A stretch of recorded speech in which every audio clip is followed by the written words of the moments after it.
Bueno, gloria al Señor. Vamos a hablar sobre el juzgar. Ahora leeremos el pasaje. Porque la Biblia estableció una forma de juzgar los casos, los asuntos de todo tipo de delitos, ladrones, criminales, adúlteros, fornicarios, porque en el Antiguo Testamento no se distinguía, se distinguía un pecado de otro, pero digamos que en la ley de Moisés era delito robar y también era delito adulterar. Hoy día no, hoy día eso está despenalizado. Jesús también quitó ese pecado en el sentido de condena en la actualidad. En el capítulo 8 de Juan, cuando encuentran a aquella mujer en el acto mismo de adulterio, dice: el que de vosotros esté sin pecado, sea el primero que tira la piedra contra ella, y todos acusados por su conciencia no lo hicieron. Pero el Señor le dijo: vete y no peques más, no sea que te venga algo peor, ¿verdad? Entonces, no hay condena en cuanto al Antiguo Testamento de apedreamiento, pero sí lo hay de condenación eterna. Entonces, es muy importante saber, conocer, tener este conocimiento, ¿verdad? Muy importante para este tiempo. Yo he hablado varias veces ya de esto.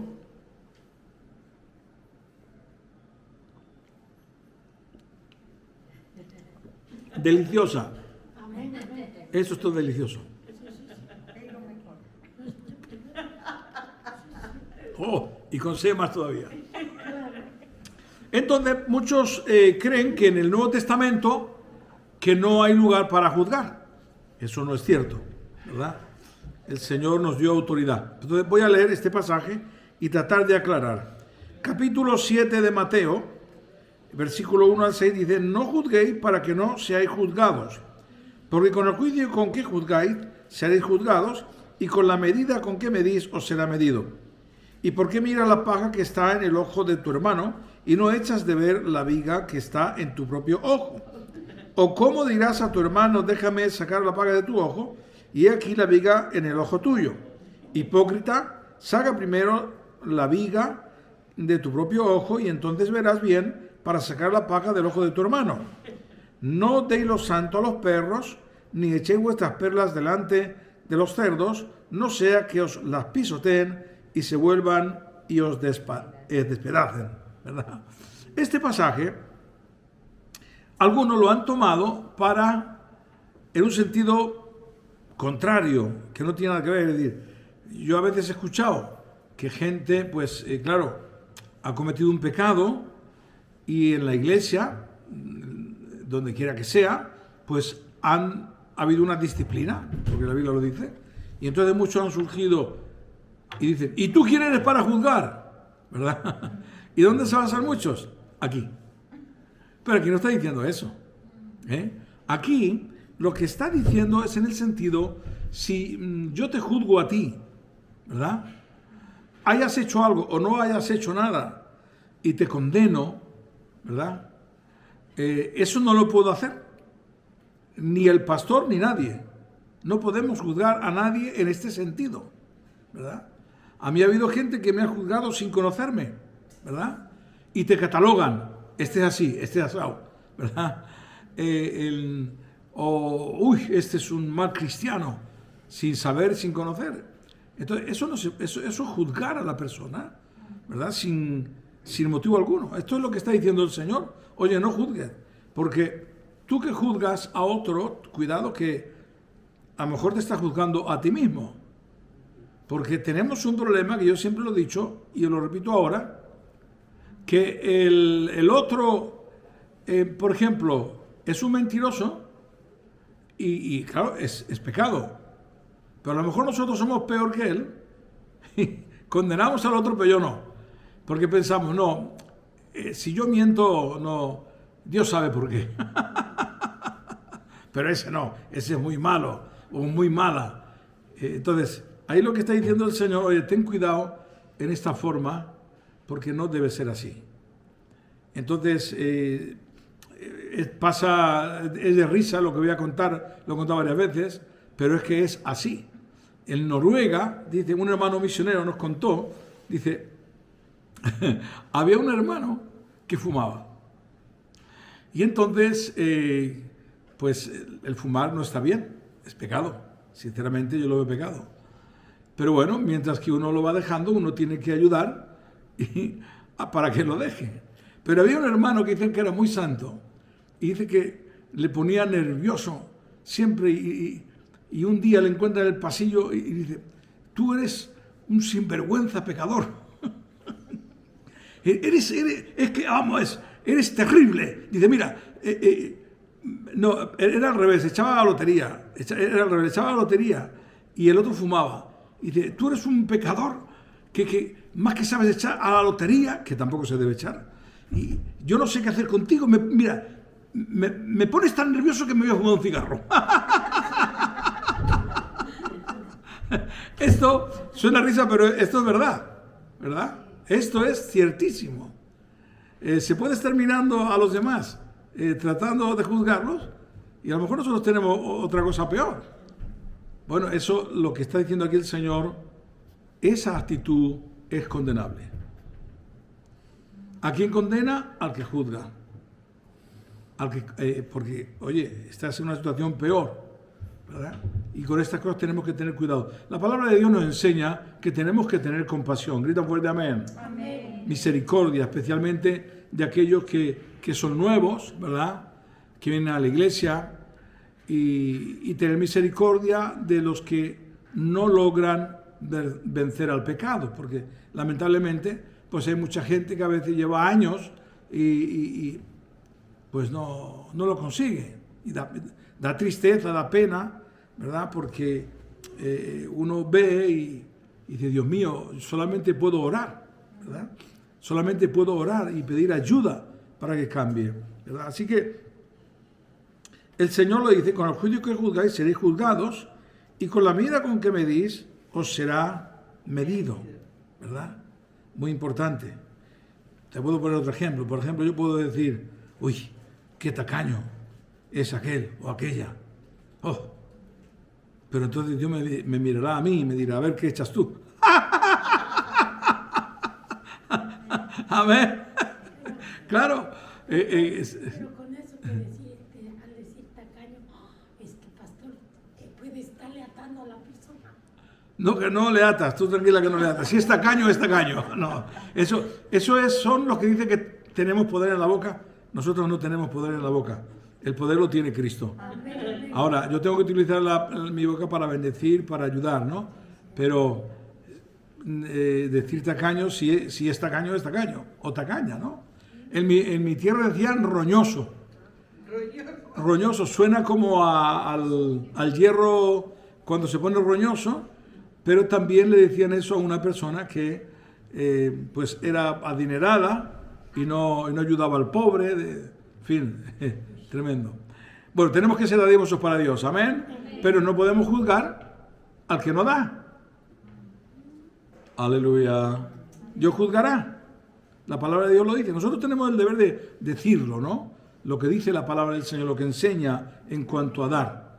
Pero hasta ahí, ¿verdad? Pero no me puedo dirigir y decir, tú, fulano de tal, Dios te va a mandar al infierno porque tú no estás dando, hombre. Cuidado con eso, gloria al Señor. Y luego aquí, lo que antes he dicho, ¿y por qué miras la paja que está en el ojo de tu hermano y no echas de ver la viga que está en tu propio ojo? Es decir, que este es uno de los problemas número 1 que tenemos los creyentes. La habilidad de condenar al otro el mismo pecado que a lo mejor tengo yo. Y eso también dice el Señor, cuídate, porque cuando llegue aquel día, claro, te puedo condenar a ti. Por cuanto tú, claro, te estás condenando a ti mismo. Tú condenas el pecado que tú tienes, lo condenas en el otro, pero en ti no. Y es condenable también en ti. Así que yo siempre he tenido temor de Dios en ese sentido, ¿verdad? Y tener cuidado. Ahora, esto es una cosa. Pero la otra cosa que el Señor Jesucristo dijo, Y lo vemos en las epístolas del apóstol Pablo, que tenemos poder para juzgar al pecado. No para condenarlo, sino que cuando una persona comete un pecado, tiene que entrar en una disciplina para restauración. Y eso lo observamos en el Antiguo Testamento. El Antiguo Testamento era durísimo, que ninguno se arriesgara porque le apedreaban por menos que canta un gallo. Era así, Dios tenía que mostrar esa parte dura para que luego cuando viniera Cristo todos se agarraran a Él, ¿verdad? Pero en el Nuevo Testamento vemos en diferentes partes, una de ellas lo tenemos en el capítulo 5 de Primera de Juan, ¿verdad? Y también cuando el apóstol Pablo habla de Himeneo y Alejandro y de Diótrefes y de otros más que causaban problemas a la iglesia. ¿Cómo juzga? ¿Y qué dice de Himeneo y Alejandro? Entréguenlos a Satanás. ¿Qué significa eso? Expulsión de la iglesia. ¿Qué es lo que había hecho Alejandro y Himeneo para entregarlo a Satanás? Dice, a fin de a ver si su carne se puede salvar, para que sean abofeteados por el diablo, pero expulsión de la iglesia. No se menciona que estos dos cometieran adulterio, fornicación, sino posiblemente se cree que puede ser que trataran de dominar la iglesia o traían doctrinas raras a la iglesia. Y entonces ahí el apóstol Pablo no dice reúnete, no hay reunión de consejo, sino simplemente lo que hay es expulsión, autoridad. Ahora, él dice a fin no para condenarlos, aunque la disciplina era dura. No sabemos si después realmente hubo un regreso, porque puede ser, pero sí que dice a fin de que se pudieran salvar. Esto indica que a veces hay castigos que son en la carne para salvar su alma. Amén. Entonces ahí es cuando habla eso. Sin embargo, en el capítulo 5 de 1 Corintios sí dice, cuando hay este hombre que adulteró con la mujer de su padre y la tenía por mujer, entonces dice, reuniros al consejo y yo con mi espíritu y expulsarle de la iglesia. Y luego, en 2 Corintios, cuando habla acerca de este caso, se entiende que este hombre había abandonado a la mujer de su padre, se había restaurado, pero fuera de la iglesia, pero se había arrepentido. Y entonces dice, ahora, hacele volver. ¡Aleluya! Dar un aplauso al Señor, por favor. Pero, claro, tuvo que haber una restauración, un dejar el pecado, ¿verdad? Así que ahí está la autoridad. Y hay un versículo que el Señor Jesucristo dice, lo que atéis en la tierra será atado en el cielo. Hablando acerca de la autoridad. Esto se refiere porque, claro, hay gente que a veces pues comete un pecado a lo largo del ministerio. Yo he visto casos y en la iglesia lo disciplina y dice, no, pues me voy a otra iglesia y allí pues no le disciplinan. Pero delante de Dios eso no le va a servir para nada. El otro iglesia le puede recibir, pero si aquí ha sido disciplinado porque ha habido pruebas concretas y no es levantado aquí y restaurado, o si se va allí, se puede ir a otro lado, pero hablando siempre y entrando en la disciplina que corresponda conforme se ha hecho aquí, porque claro, es el orden del Señor. Lo que pasa es que hoy día hay tanto desorden en la iglesia del Señor a nivel general que pensar esto es una odisea, porque yo les digo, yo conozco gente que ha dejado a su mujer, ministerios, ha dejado a su mujer y se ha ido con otra sin que su mujer haya cometido ningún pecado y se ha ido a otra iglesia y ha seguido predicando con la otra. Entonces esto es muy triste, ¿verdad? que ocurra, pero es importante porque sabes una cosa, que cada uno vamos a dar cuenta al Señor y es muy importante tener en cuenta la doctrina bíblica de la palabra del Señor, la autoridad que Dios nos ha dado. Somos dados siempre a restaurar, amén, siempre y cuando lógicamente haya un arrepentimiento o buscarlo en la persona, haciéndole entrar y que vea la Biblia, ¿no? Si la persona no quiere, pues lógicamente no se puede hacer nada hasta que no llegue ese momento, porque la palabra de Dios es muy clara al respecto. Sin arrepentimiento no hay perdón de pecados. Ni los sumos sacerdotes, ni los escribas y los fariseos, cuando salía Juan el Bautista que decía, ¡generación de víboras! ¿Quién os enseñó a huir la ira venidera? Porque se bautizaban, dice que tenían temor, respetaban a Juan el Bautista, y se bautizaban por miedo, en el sentido, por si acaso, es verdad. Y entonces, por eso que Juan el Bautista le decía, generación de víboras, ¿quién os ha enseñado a huir de la ira venidera? ¿Verdad? Así que arrepentíos, haced fruto digno de arrepentimiento. Y no digáis dentro de vosotros, ¿verdad? Que nuestro padre es Abraham, porque Dios puede levantar hijos de Abraham aún de estas piedras. ¡Aleluya! Es decir, que no sirve para nada el ser judío o el nacer en un hogar cristiano, no sirve para nada. La salvación es personal, con Cristo. Amén. Esto es la base, el fundamento, muy importante. Así que Dios siempre restaura totalmente cuando hay arrepentimiento, y ahí es cuando una persona se arrepiente, es cuando prohibido apuntar con el dedo a nadie. Aleluya. ¿Por qué? Porque si Cristo ha perdonado, nosotros, ¿quién somos nosotros? Porque entonces, si yo apunto con el dedo a uno que se ha arrepentido, pues entonces también se me va a apuntar a mí, porque, oye, tú también eras pecador y te perdoné. Así que si yo perdonaba a ¿verdad? Pues gloria al Señor por ello. Amén.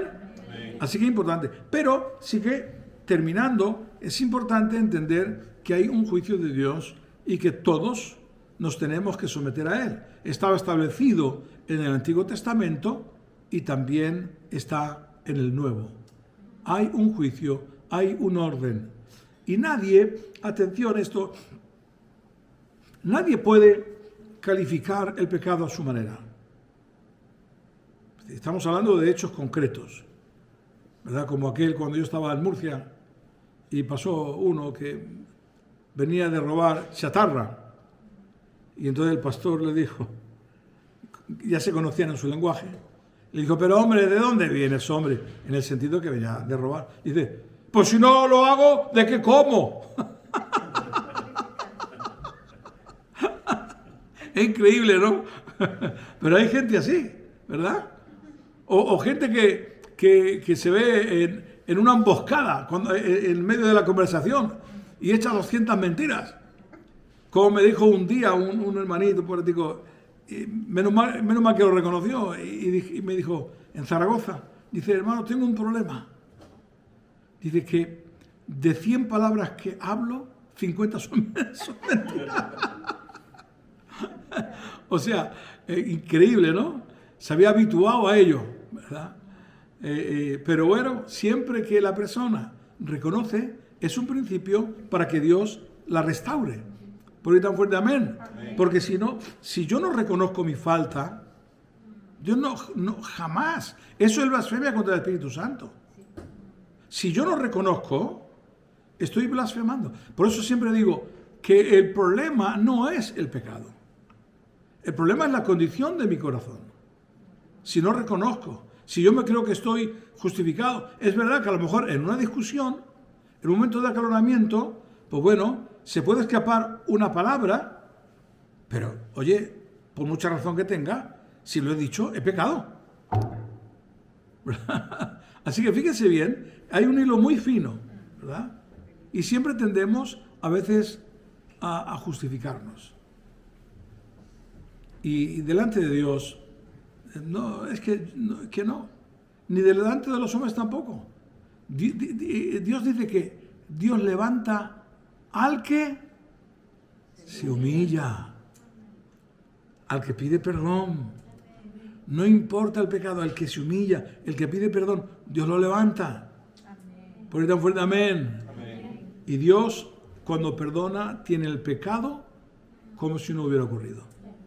Termino diciendo el testimonio de Kathryn Kuhlman, ¿verdad? Me gusta mucho, porque esta mujer que fue muy utilizada por el Señor, pues ella vino un hombre, la vio porque ella ya era evangelista, jovencita, y bueno, pues a veces se les cruzan los cables a la gente y este hombre, que era casado, pero que no se lo había dicho a ella, ¿verdad? Pues la enrolló y le hizo ver como que la mujer le había abandonado, y se había ido con otro, en fin. Ella se enamoró y lo creyó. Y se fue con él. Y dejó el ministerio. Una pena. Y ella cuenta en el libro, muy interesante, porque dice, en todos aquellos años, me venía una voz que me decía, Kathryn Kuhlman, ya sabes lo que tienes que hacer.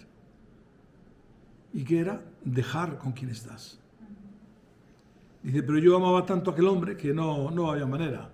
Aunque ya me había enterado después de lo que me había hecho, dice, no quería. Dice, pero llegó un día que esa voz tanto le golpeaba, tardó no sé cuántos años, más de 10 años estuvo con él, ¿verdad? Porque ya empezó el ministerio ya siendo un poco mayor, Kathryn Kuhlman. Y llegó un momento en el cual dijo, aquí muero, aquí renuncio totalmente a este hombre, lo abandono, lo dejo porque no quiero estar más en adulterio. Y lo hizo. Aleluya. Después de esto, 10 años. Exactamente. 10 años después de haberlo dejado, que el Señor la restauró. Fíjate lo que Dios hizo con ella. Cómo Dios la utilizó. En milagros, en sanidades, en conversiones. ¿Verdad? Lo que Dios puede hacer en una vida cuando realmente dice, Señor, te pido perdón. Y eso lo refiere ella en varias predicaciones que yo lo he escuchado. Dice, yo realmente he muerto. ¿Verdad? He muerto. Dice en varias ocasiones. Yo sé el día, sé la hora, sé el momento. Y ella se refiere a ese momento cuando dijo, Señor, yo dejo a este hombre por amor a ti. Da un aplauso al Señor. Gloria a Dios. Eso es.